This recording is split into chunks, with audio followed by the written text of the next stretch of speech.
What happens when one of Britain's most beloved singing legends walks onto a daytime talk show expecting respect and walks off after being pushed too far?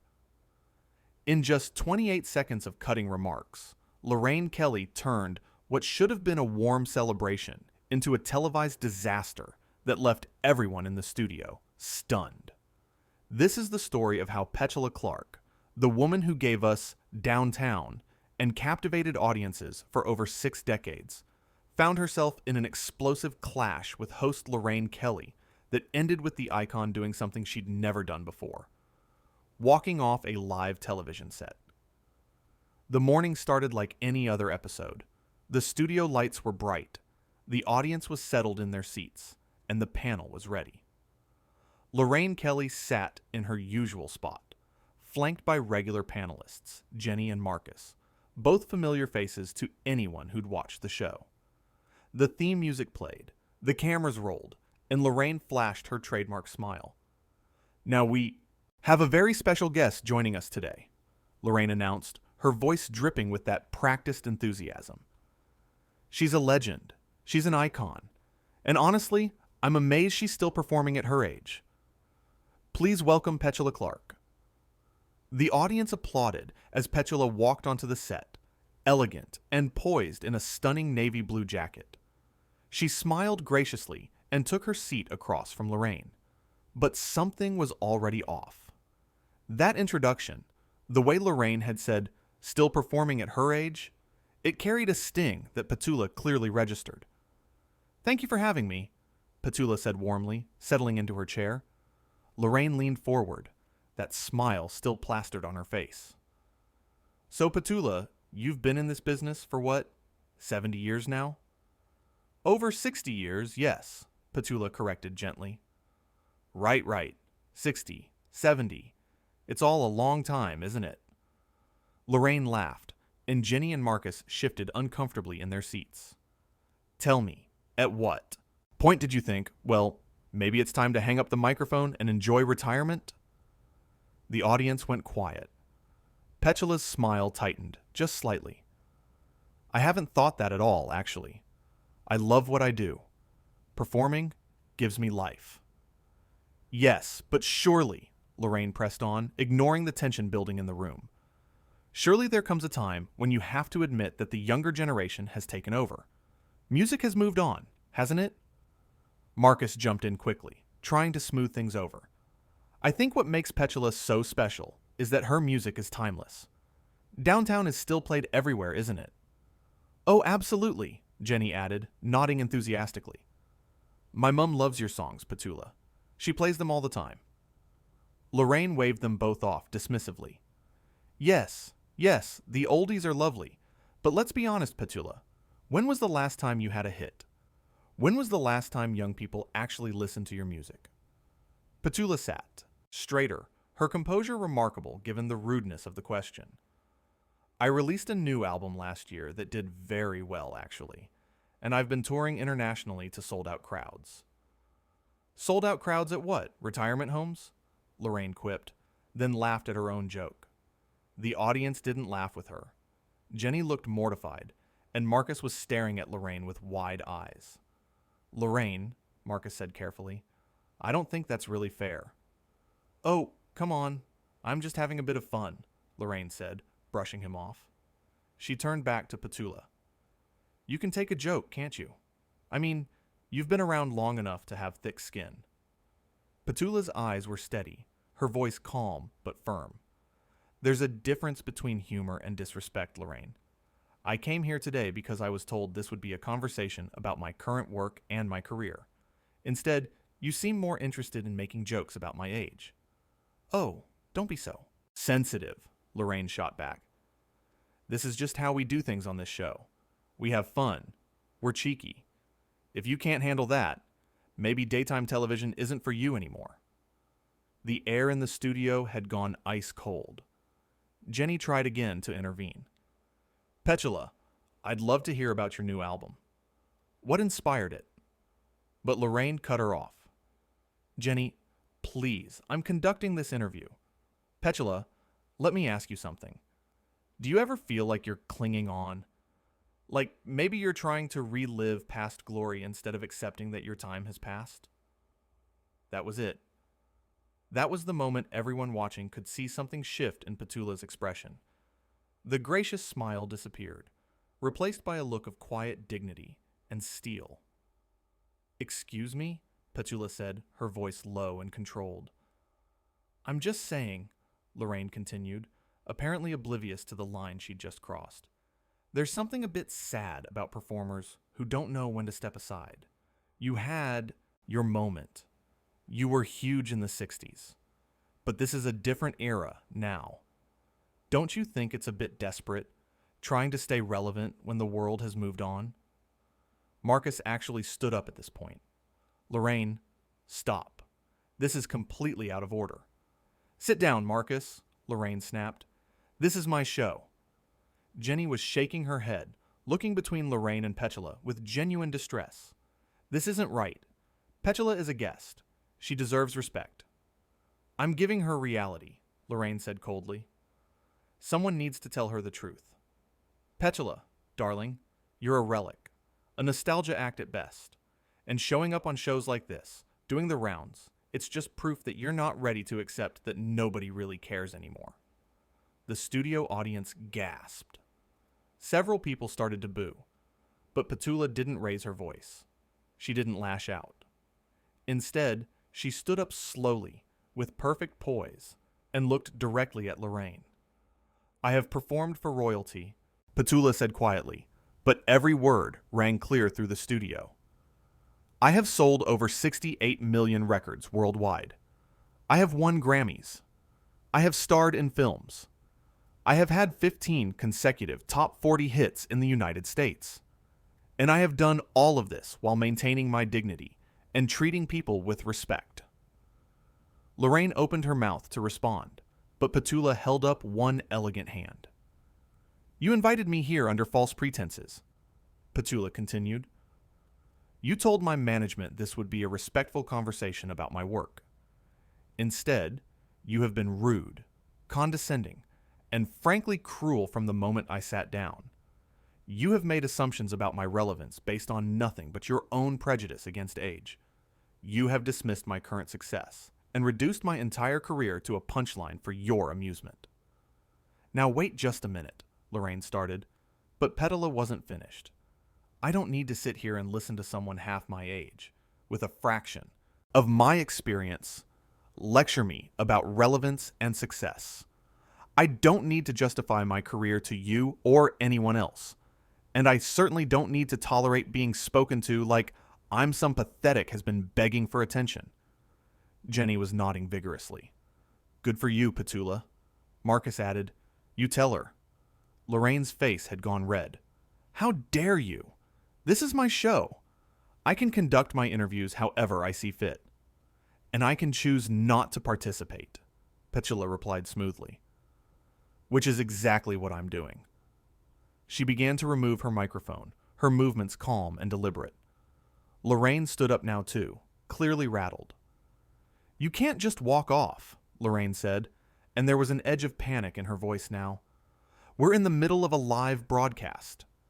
"Then perhaps you should have thought about that before you decided to spend the entire interview insulting me," Petula said.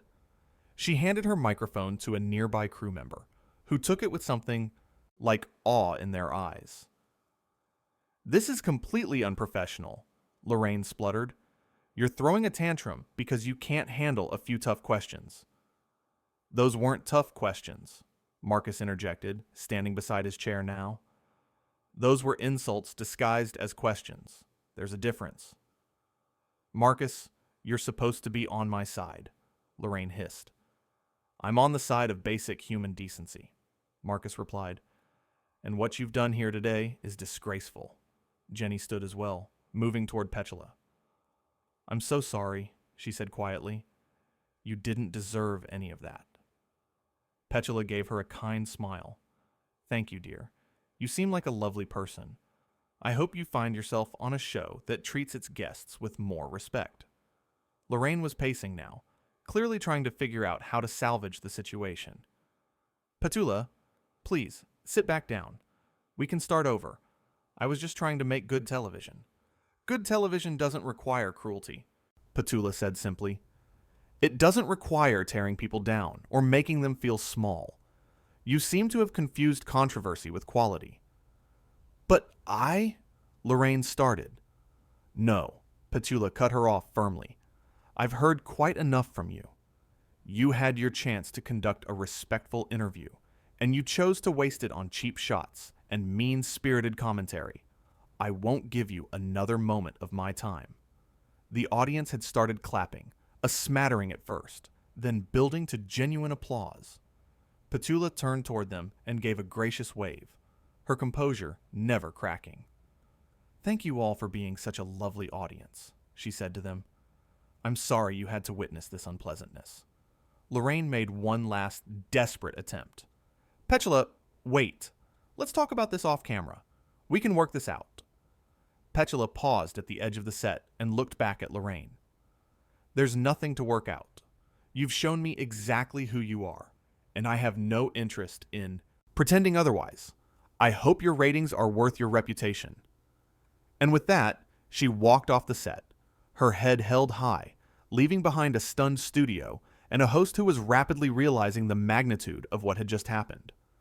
Marcus sat back down heavily. Well, that was a disaster. Jenny was still standing, watching the spot where Petula had exited. She handled that with such grace.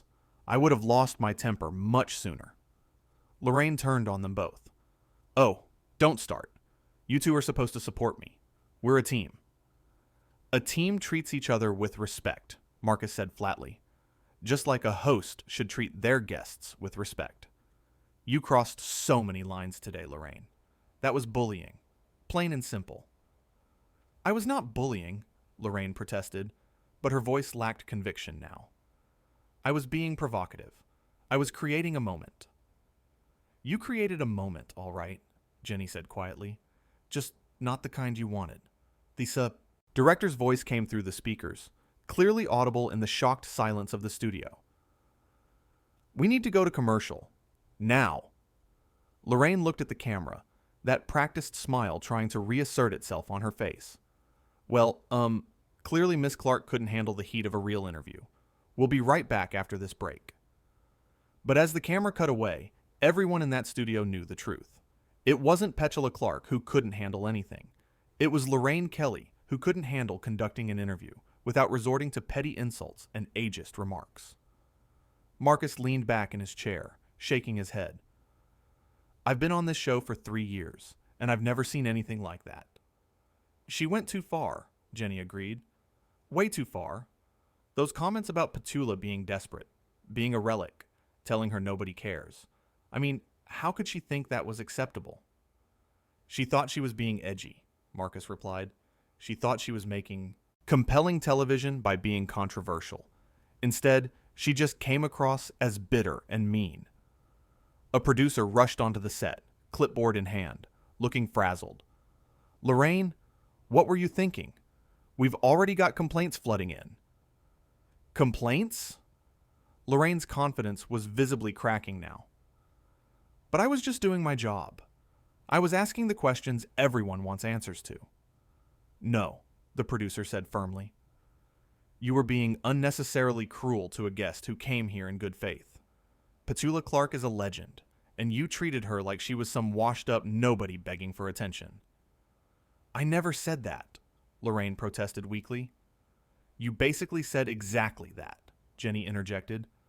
You told her she was clinging on, that she was desperate, that nobody cares about her anymore. How is that not saying she's washed up? Marcus nodded. And the retirement home joke? That was just tasteless. The producer looked at his clipboard, then at Lorraine. We have 2 minutes until we're back on air. You need to figure out how you're going to address this, because we can't just pretend it didn't happen. Lorraine ran a hand through her hair, her composure slipping further. What am I supposed to say? She's the one who walked off. She's the one who couldn't take a bit of professional questioning.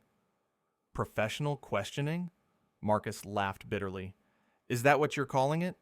Lorraine, you insulted her repeatedly. You dismissed her entire current career.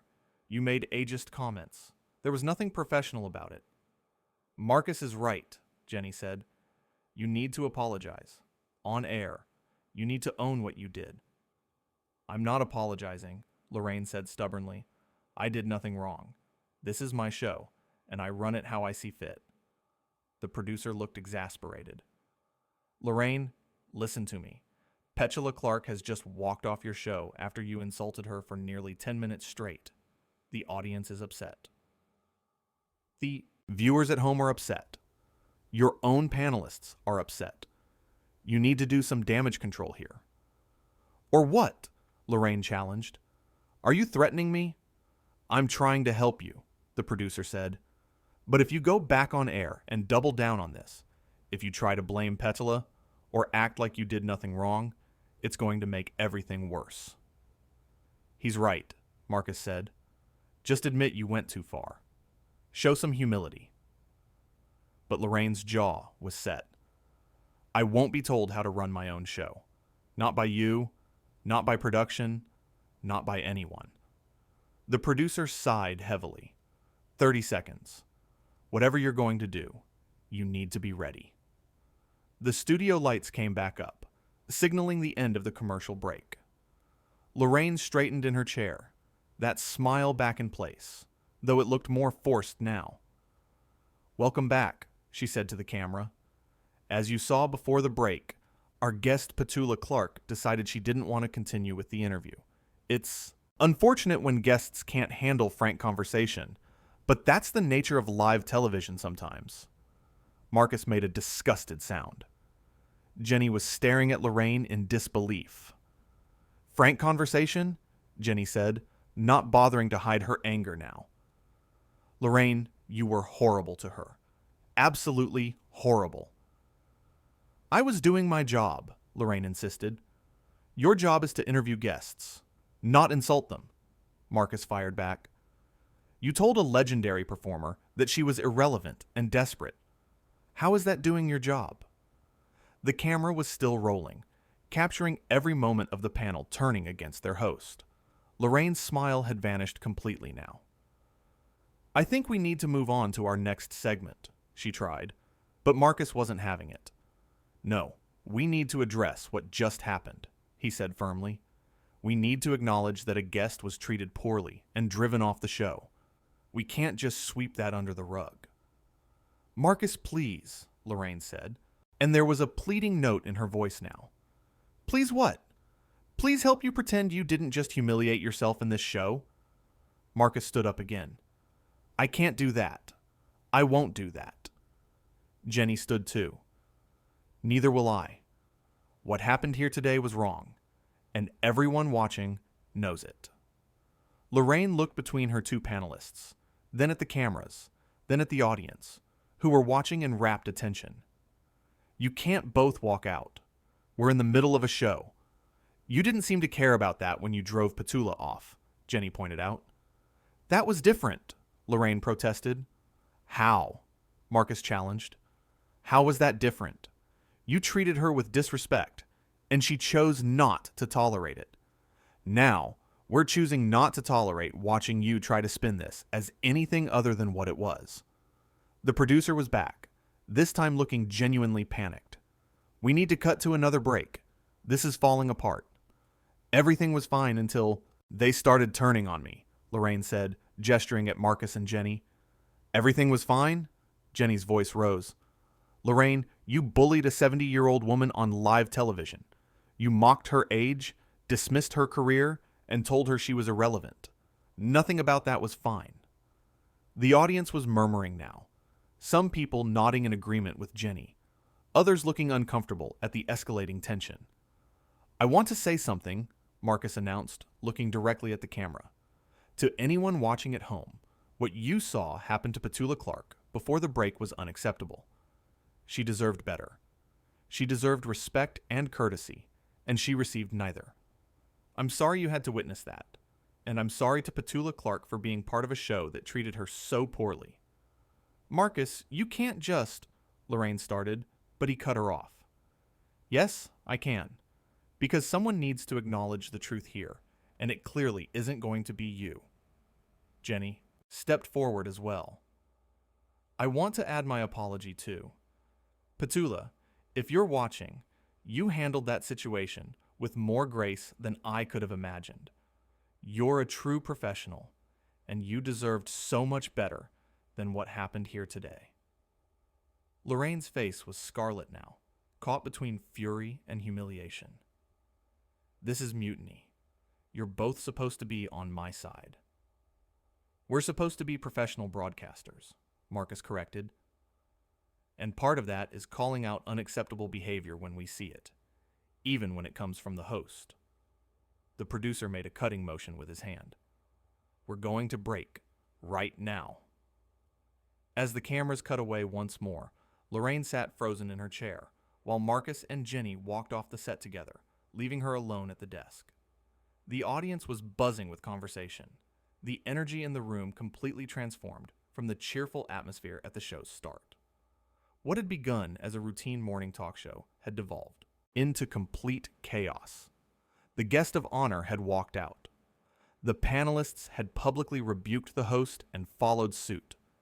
And at the center of it all sat Lorraine Kelly, finally alone with the consequences of her actions, unable to smile her way out of the disaster she'd created. The legendary Petula Clark had come to the show expecting a platform to discuss her work. Instead, she'd been subjected to ageist comments, dismissive remarks, and outright insults. And when she'd finally had enough, when she'd stood up for herself with dignity and grace, she'd walked away with her head held high, leaving behind a host who'd learned too late that cruelty doesn't make for compelling television. It just makes for television that no one wants to